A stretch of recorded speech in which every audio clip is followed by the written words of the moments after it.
નમસ્તે મિત્રો, તો આજે આપણે ભગવાન બુદ્ધ દ્વારા કહેલી એક મહત્વની વાત કરીશું કે આપણે દરેક વ્યક્તિનો આદર સત્કાર કેમ કરવો જોઈએ.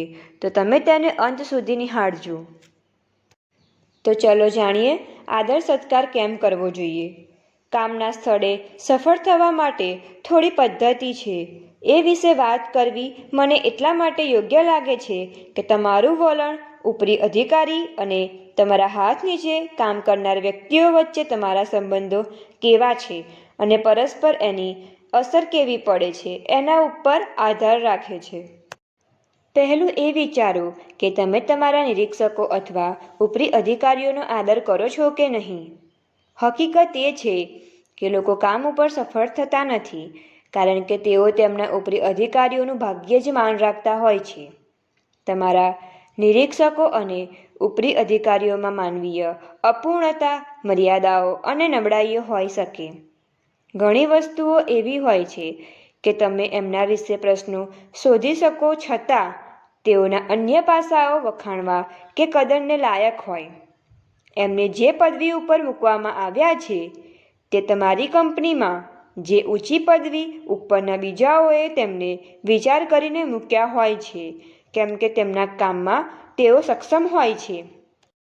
એટલે જો તમે વિચારતા હોય કે એ વ્યક્તિ સંપૂર્ણ રીતે એની શક્તિઓમાં ઉણપવાળો છે અને વ્યક્તિ તરીકે તે સ્ત્રી કે પુરુષ હોય, ભૂલોથી ભરેલો અને ટૂંકી દ્રષ્ટિવાળો છે, તો પછી તમે માની લો કે તમારી આ કંપનીના, સમાજમાં કે સંસ્થામાં કદી સફળ થઈ શકશો નહીં.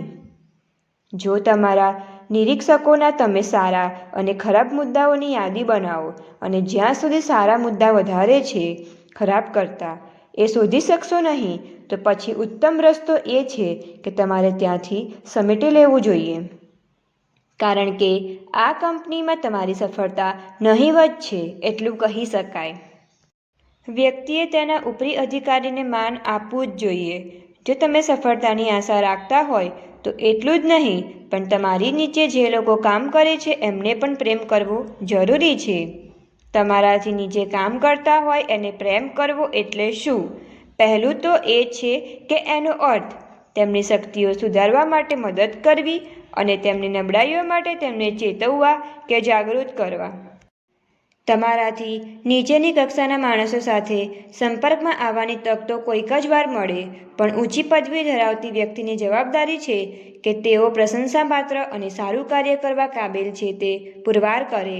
તો તેઓ જ્યારે ઊંચા સ્થાન ઉપર જશે ત્યારે સારું કામ કરવાનું ચાલુ રાખશે. પછી તમારે સૌથી વધારે ધ્યાન રાખવાની જરૂર એ છે કે એમની શક્તિઓની ઈર્ષા ન કરવી.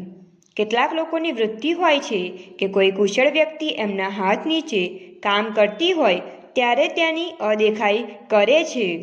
એટલું જ નહીં, એમના કામમાં વિઘ્નો નાખવા માટે બધું કરી છૂટે છે અને તેઓ જે બધું કરે તેની ટીકાઓ કરે.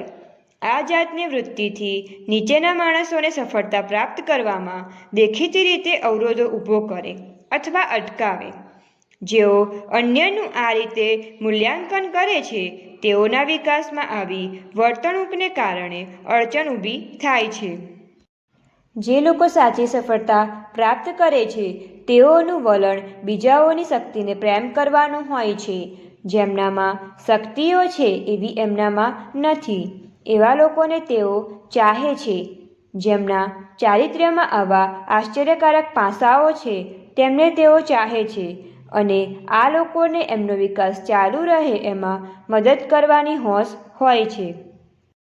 તમારી હાથ નીચે કામ કરતા માણસોને ચાહવું એટલે તેમની અપૂર્વતાને સ્વીકારવી અને વ્યક્તિત્વના વધુ વિકાસમાં મદદ કરવી. આ ગર્ભિતરીને સૂચવે છે કે તે કોઈક તમારા કરતાં વધારે હોશિયાર વ્યક્તિ તમારા હાથ નીચે કામ કરે છે એનું ગૌરવ તમને હોવું જોઈએ. તમારા મનની શક્તિને આટલી ઊંચાઈ ઉપર લઈ જવા માટે તમારે મથામણ કરવી જોઈએ. જ્યારે તમે આ જાતના વલણ સુધી પહોંચો તમે પોતે પણ આગળ પ્રગતિ કરી શકશો. બસ આ જ રીતે આદર સત્કાર જાળવી રાખવો જોઈએ. આદર સત્કાર એ સારા સંબંધોની ચાવી છે. અને આવા જ વિડીયો જોવા માટે અમારી ચેનલને લાઈક, શેર એન્ડ સબસ્ક્રાઈબ જરૂરથી કરજો.